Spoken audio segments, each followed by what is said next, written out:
Hey guys, Tom Barclay here, back for a video which I haven't done for a little while. There are some reasons for that, so apologies. Had planned to do one, or at least on Monday, when I presumed I'd be getting to Bilbao. I'm now here in Bilbao. But I know obviously a lot of fans have had some crazy journeys, having to go by ferry or via various different interchanges at different cities to fly here, or trains, or whatever it might be. And I had a similar one myself. I thought it was supposed to be pretty simple, connection in Brussels to get to Bilbao. Lucky enough to get to a flight to Bilbao, but then I missed my connection, as did quite a few other people, and it kind of escalated from there. We were running to try and get it. We suddenly got to passport control. There was no one there, helpfully, which probably meant we were never going to make that connection anyway. Then we were told to go downstairs for another passport control. Got down there, absolutely enormous queue. We were told to go to the front, went there, and then got told to go to the back. Luckily, a lot of people let us go to the front then, understanding our situation and our connection. But by the time we got there, the customs guards clearly seemed to think that we were jumping the queue, and I found myself, I thought that she was going to help us, but instead she took our passports off us, and we ended up in an immigration meeting room, I guess, wondering what was going to happen and where we were going to get them back. Probably the longest sort of half an hour, 40 minutes of my life that I can remember, or close to. Fortunately, we did get them back, but obviously my flight we missed, so I ended up getting a Eurostar to Paris, and then flew out on Tuesday morning. So I only mention it not for a poor journalist sob story, because I'm sure no one's going to want to hear that, but just to explain why I haven't done any videos, at least in the last few days. I had actually planned to do one yesterday after the press conferences, but time just was up against me. I did start doing one for technology issues, but anyway, I'm going to now do a review of Ange's very fascinating press conference yesterday and look ahead towards the game. But just before I start, I did a story the other day, which again I was planning on doing a video on, but again the time just got the better of me. Just been very busy at the moment, which seemed to gain a bit of traction. The two things that were mentioned in it were about Fabio Paratici. Obviously, it's been sort of mentioned for a few weeks that he was in talks to maybe come back. I have it on good authority that that's definitely going to happen now.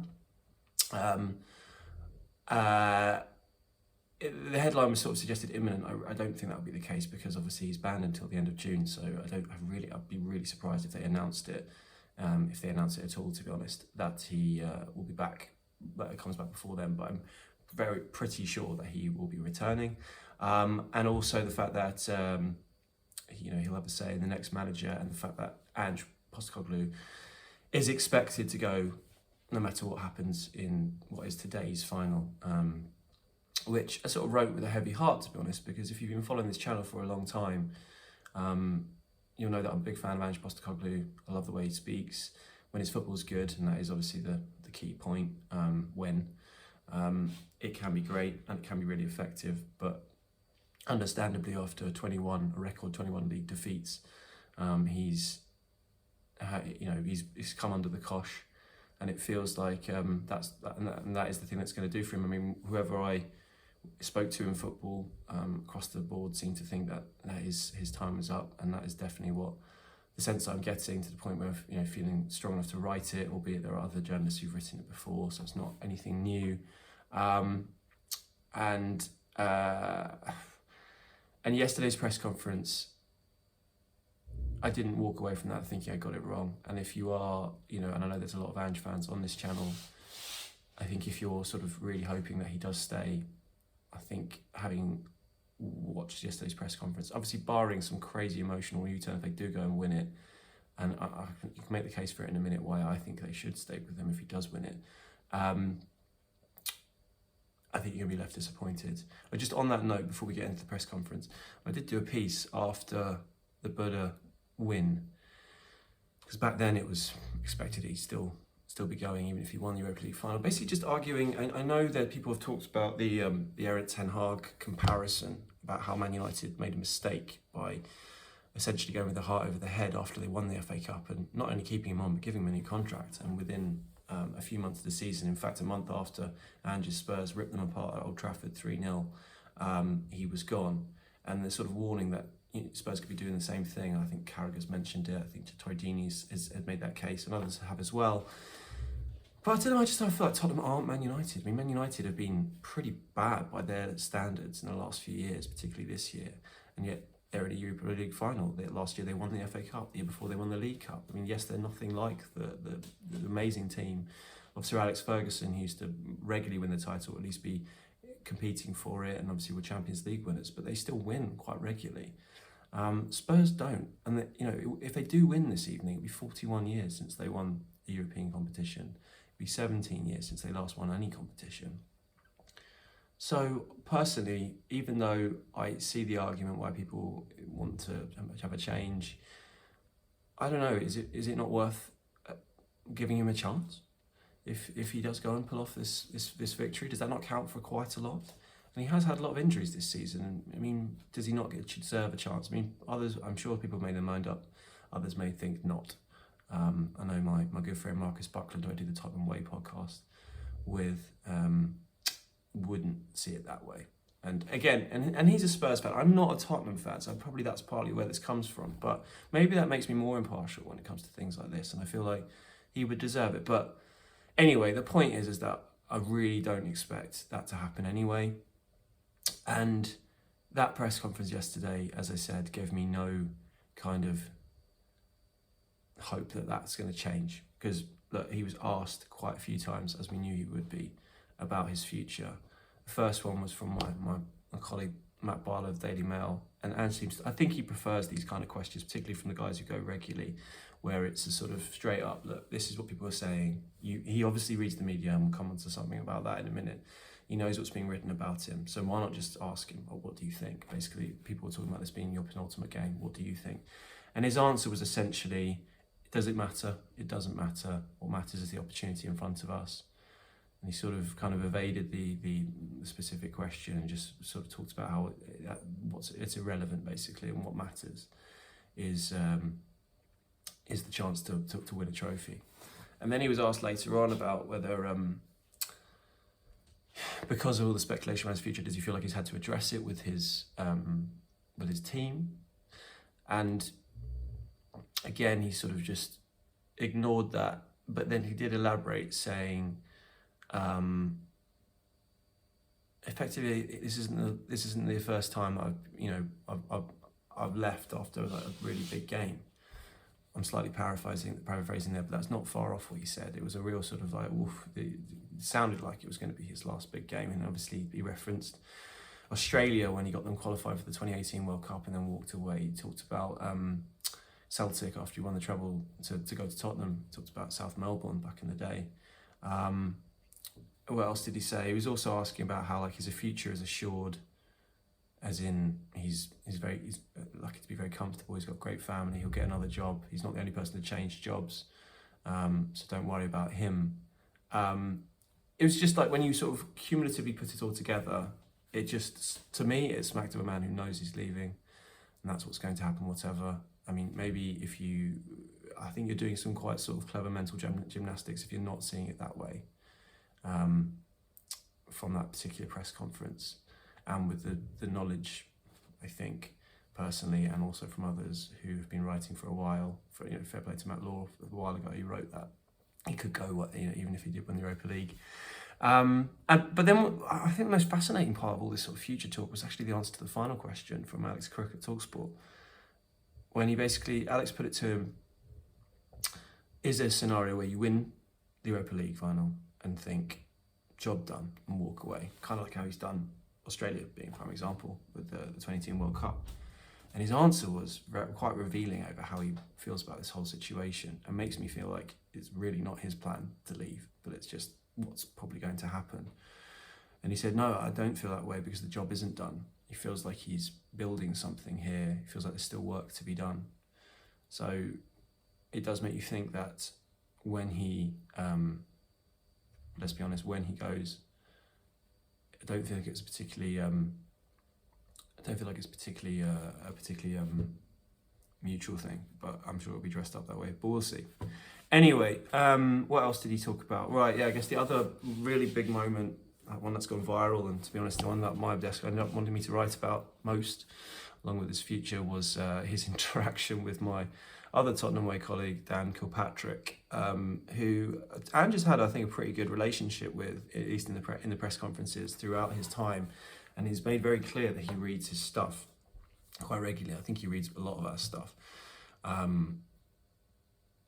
But Dan wrote a piece, a column, I think. I haven't actually read it, but he wrote what I can gather, he wrote a column the other day where he was basically trying to make the case for, or to discuss like the sort of amazing paradox of this game, this season-defining game, in that the league has been so bad. I mean, 21 defeats. Like when you really think about it, 21, probably 22. Let's be honest, because Brighton are a good team. They're chasing for something on Sunday. Out of 38 games, it's crazy. It might take away, all the caveats of injuries and whatever, and the fact that they basically tossed off the league in the last few months because of the Europa League campaign. It's still an astonishing figure. It really is. I mean, I remember Jack Pitt-Brooke talking back in like October, maybe it was, about if he kept on a course that he was on, he was in line to lose 17 games in the league this season, and that's just not sustainable for a Tottenham manager. And it was one that we really couldn't believe being possible.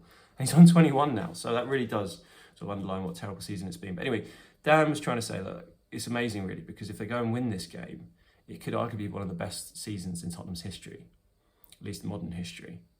But if he loses, so they win nothing, and they have this probably 17th place finish, it could be their worst season in Premier League history, literally would be. And the problem and I think that's a pretty fair argument, but I guess the terminology was the issue that Ange took issue with. And he basically said that he could either be a hero in the first case or a clown in the second case.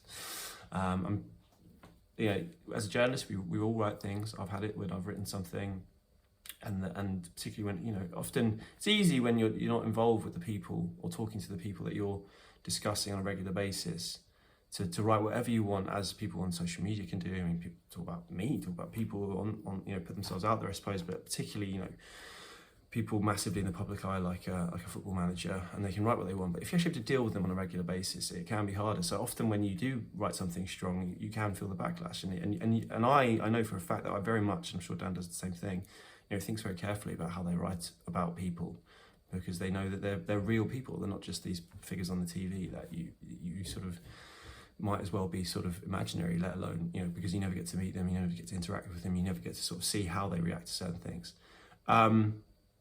So I don't know, if he's sort of regretting writing that or what, but he did write it, and he's also like very much a big boy, and realizes that it's totally fair for the sort of recipient of that kind of language to react in whatever way they did. Having said that, I was still pretty surprised to see Ange react in the way he did. It's not often you see a manager sort of single out someone in that way. And basically, Dan sort of put a question to him about this kind of dichotomy of the situation where it could be, hero or zero, perhaps that would be a better phrase, if they win or lose. And Ange just basically bit back saying, it depends on your perspective, but what I'd never be is a clown. And he basically felt really disrespected being called a clown. He said, given the sort of 26 years plus that he's had getting to this point with no help whatsoever, which is a fair point, to get to this position where he's leading out a major Premier League side in a major European final. He found it basically disappointing that he was called a clown. Anyway, that line got really picked up on, and was one of the most sort of dynamite parts of this press conference, I guess. I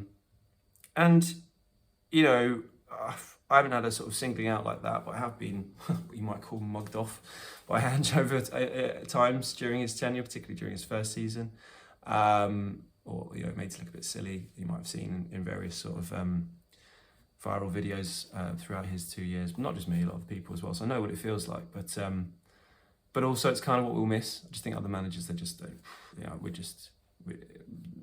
really care. There's that sort of human element isn't there. But also, so I will miss it, and I kind of respect him for sort of saying how he feels. But at the same time, I am often left like, why does he sweat the small stuff as much as he does?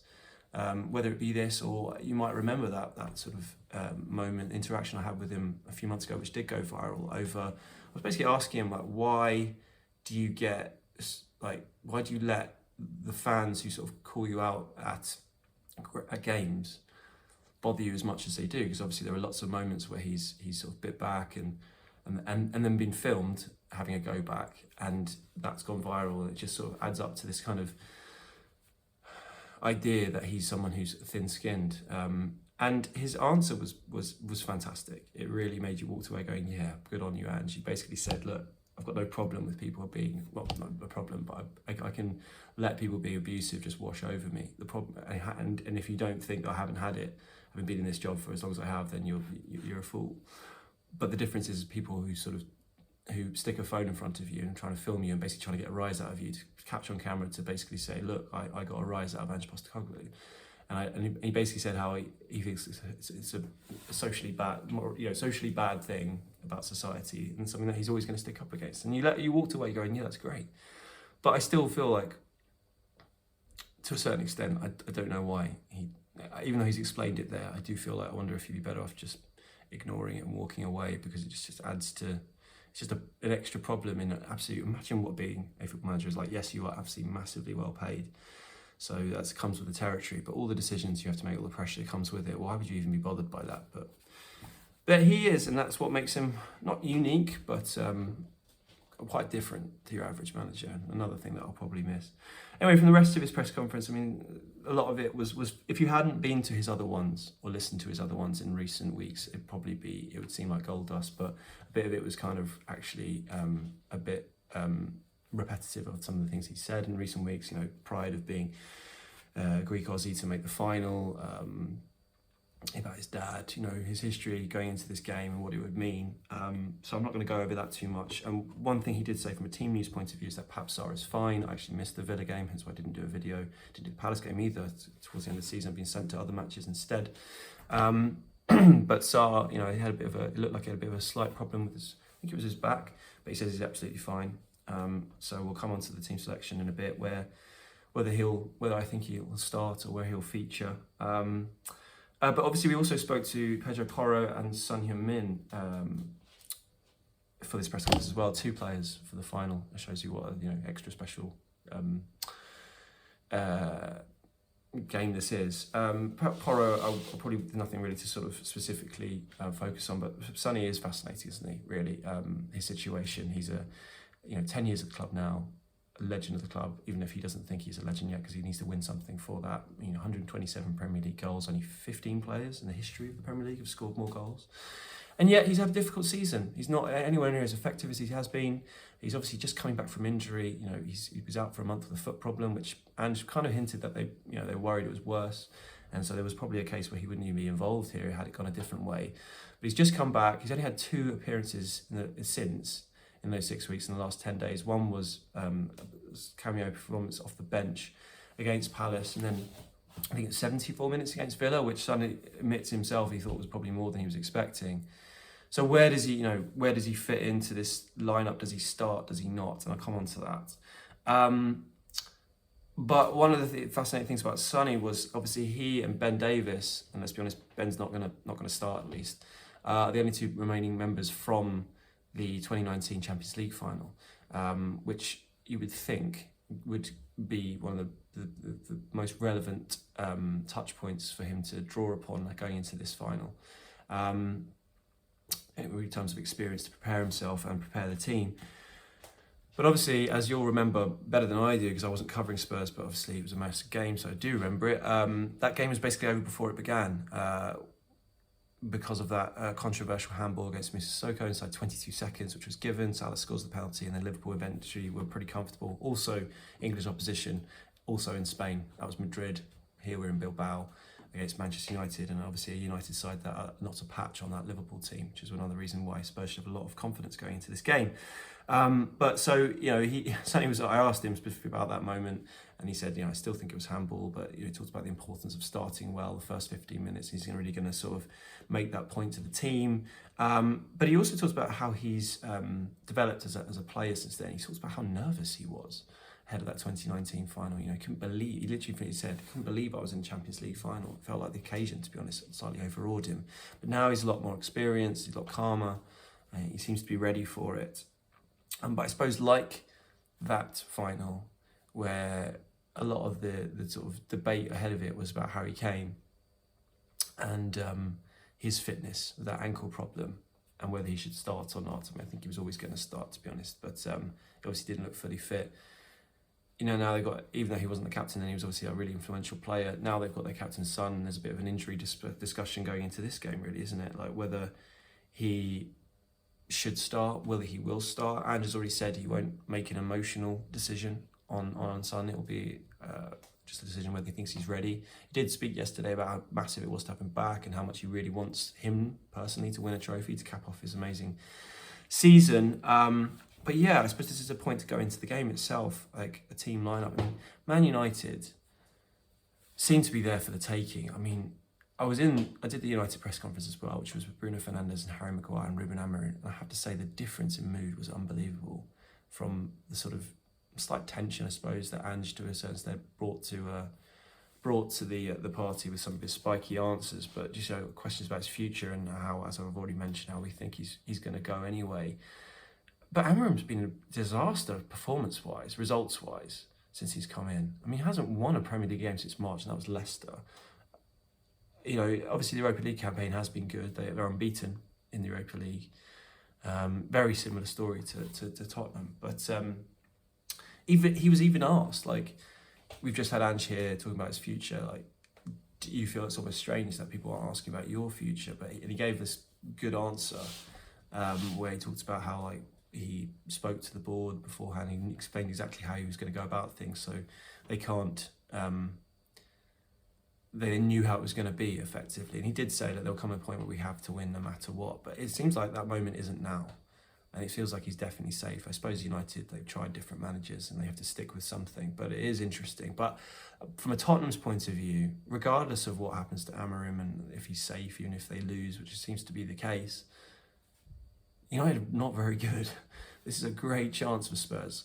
I do think history does come into it.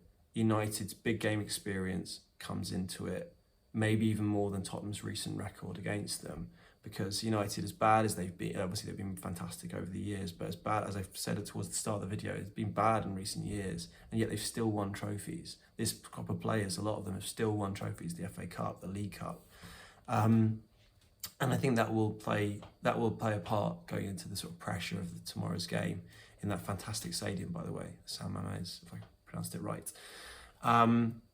And so I think, yeah, like I said, I think that might have more of an impact than Spurs' record against United, which is fantastic. Postecoglou's never lost to United as Spurs manager. 5 games he's played, he's won 4, he's drawn 1, including a hat-trick of wins this season.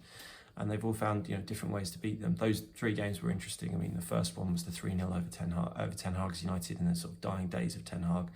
Remember that amazing run from Van de Ven down the left to tee up Johnson in 3 minutes. Bruno Fernandes got sent off, probably somewhat harshly. But it was the sort of latter days of Ten Hag. Then there was the 4-3, the mad 4-3 in the League Cup back in December. Spurs were cruising 3-0 in that quarter-final. And then Fraser Forster has two sort of cock-ups with his feet to make it 3-2, and suddenly it got quite tense, but Spurs did go over the line in that one. And then that 1-0 back in, was it February or so, which was dubbed Hell Clasico because both teams were doing so badly and it wasn't a great game. Maddison won it with a rebound from Bergvall. United actually played okay, missed a few chances. I think Vicario had a good game. Not sure if he was back fit by then, I don't remember, but it wasn't a classic, put it that way. And obviously things have kind of gone downhill for both sides since then, at least in the league. So Spurs really, hopefully, will tap in. They must know by now that the manager is probably going to go, but they can hopefully tap into what a moment they can produce all together, and really hopefully put on a performance against a flaky and poor United side. This is, no matter what the caveats are about how their season has gone, this could be history. This, it's 41 years since they last won in Europe. This is a massive opportunity, as Ange keeps saying, and they can take it. They have the quality. Obviously, they're lacking in creativity.